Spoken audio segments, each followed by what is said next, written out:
श्री हरिवंश पुराण कथा विष्णु पर्व 108वां अध्याय। मायावती सहित प्रद्युम्न का द्वारका में आगमन।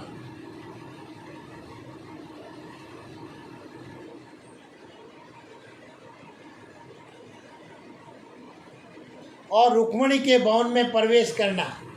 वेशवास जी कहते जन्मजय सबरासुर माया का ज्ञाता था, किंतु उसकी सारी माया समाप्त हो गई। मायावी काल सबर रणभूमि में पराक्रम प्रकट करने वाला और अविनाशी था। तो भी अष्टमी को युद्ध में प्रद्युम्न द्वारा मार डाला गया और रक्षवंत नामक नगर में असुर शिरोमणि सबर का वध करके देवी मायावती को साथ ले प्रद्युम्न अपने पिता के नगर में आए।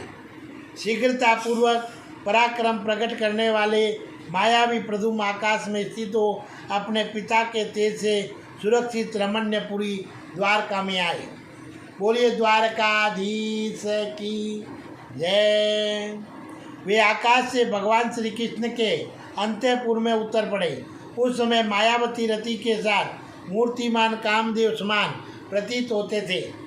उस समय वहाँ उनके उतरने पर भगवान श्री कृष्ण की जो रानियाँ थी उनमें से कुछ तो आश्चर्य से चकित उठी और कितनी स्त्रियों को मान हर्ष हुआ और बहुत से भयभीत हो गई। और प्रद्युम्न अपनी प्रियतमा के साथ मिलकर और कामदेव के समान शोभा पा रही थी।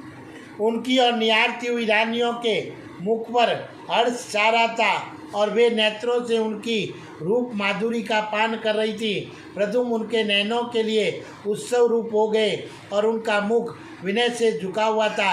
वे पग पग पर संकोच का अनुभव कर रहे थे। उन्हें देखकर श्री कृष्ण की सभी रानियों के हृदय में वात्सल्य स्नेह का संचार हो आया। पुत्र की इच्छा रखने वाली रुक्मिणी उन्हें देखकर शोक से कातर उठी और वे सैकड़ों सोतों से गिरकर आंसू बहाती हुई इस प्रकार बोली। मैंने रात में निशा काल की युवावस्था बीत जाने पर पिछले पैर में जैसा सपना देखा वह इस प्रकार है।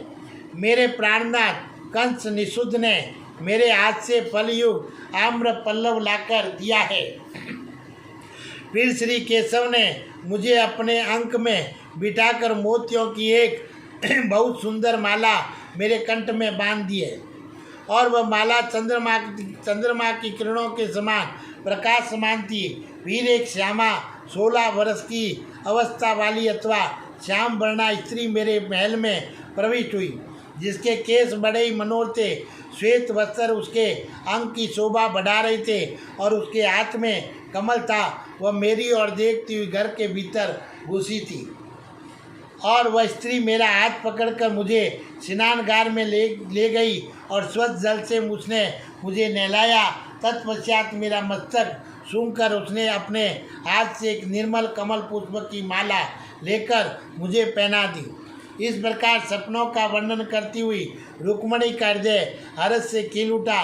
सखियों से घिरी हुई उन महारानी ने कुमार प्रद्युम्न की ओर बारंबार देखकर कहा, निश्चय ही यह किसी बड़भाग्नी माता का दीर्घायु पुत्र है जो देखने में बहुत ही प्रिय है। इस तरह कामदेव जैसा सुंदर ये बालक अभी पहले युवावस्था में प्रविष्ट हुआ। और फिर वे प्रद्युम्न से बोली, बेटा वह कौन सी सौभाग्यशालिनी माता है जो तुम जैसे चिरंजीवी पुत्र से पुत्रवती हुई है। मेघ के समान श्याम सुंदर शरीर वाले तुम अपनी पत्नी के साथ किस लिए यहाँ पधारे हो। यदि बलवान काल न उठा ले गया होता तो मेरा बेटा प्रद्युम्न भी अवश्य ही इसी तरुण अवस्था में स्थित होता।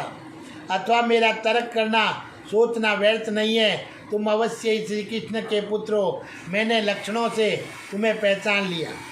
तुम बिना चक्र के जनार्दन हो। यदि तुम्हारे हाथ में चक्र हो तो तुम में और श्री कृष्ण में कोई अंतर नहीं रह जाएगा। तुम्हारा मुख नारायण श्री कृष्ण के समान है। तुम्हारे केस और केशांत भाग उन्हीं के सदस्य है। तुम्हारी दोनों जांघें वक्षस्थल और दोनों भुजाएं मेरे ससुर हलधर के सदस्य। तुम गौण हो जो हम यहाँ अपने शरीर की कांति से समस्त विष्णु कुल को प्रकाशित करते हुए खड़े हो। और भगवान नारायण के समान तुम्हारा शरीर परम दिव्य है। इसी बीच में सबर वध के नीचे में नारद जी का वचन सुनकर भगवान श्री कृष्ण सहसा अंतपुर में आए। उन्होंने कामदेव के लक्षणों से संपन्न अपने ज्येष्ठ पुत्र प्रद्युम्न को तथा पुत्र वधू मायावती को भी देखा। इसे जनार्दन के चिंत में बड़ा हर्ष हुआ। वे सहसा देवता के समान युक्तमती देवी रुक्मणी से बोले, देवी ये वही तुम्हारा पुत्र है जो इस समय धनुष धारण करके और तुम्हारे पास आया है। इसे माया शुद्ध युद्ध विशारद अब सबरासुर का वध करके उसकी ये सारी माया भी हर ली है, जिनके बल पर ये देवताओं को सताया करता था। ये तुम्हारे पुत्र की सती साध्वी शुभ लक्षणा पत्नी है। इसका नाम मायावती है। ये सबरासुर के घर में चिरकाल तक रही है और ये कहीं सबरासुर की स्त्री न हो, ऐसी बात सोचकर तुम मन में व्यतीत न होना। पूर्व काल में जब कामदेव का शरीर नष्ट हो गया और वे अनंग हो गए, उस समय उनकी प्यारी पत्नी जो रति थी वही ये मायावती है। ये सबरासुर की वल्लभा कभी नहीं रही। ये शुभ लक्षणा सुंदरी सदा माया में रूप से ही उस दैत्य को मुँह में डाले रखती थी। ये कुमार अवस्था में कभी उसके वंश में नहीं हुई।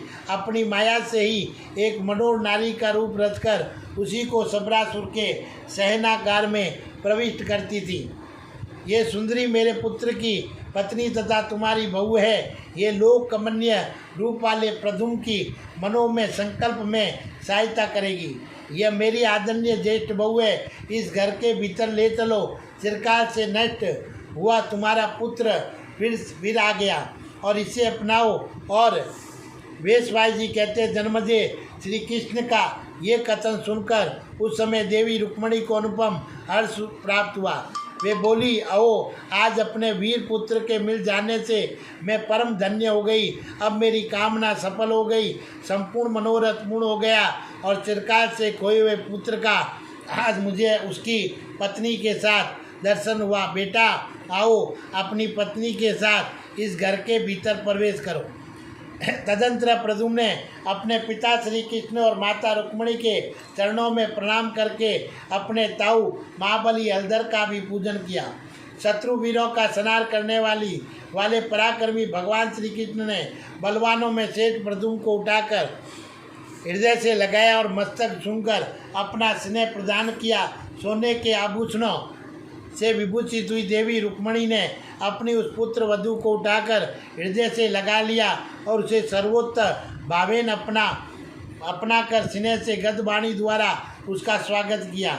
जैसे देव माता अदिति ने सती और इंद्र को देव भवन में प्रविष्ट किया था, उसी प्रकार रुक्मणी ने पत्नी के साथ आए हुए पुत्र से मिलकर उसका भवन के भीतर प्रवेश करवाया। बोलिए श्री कृष्ण भगवान की जय।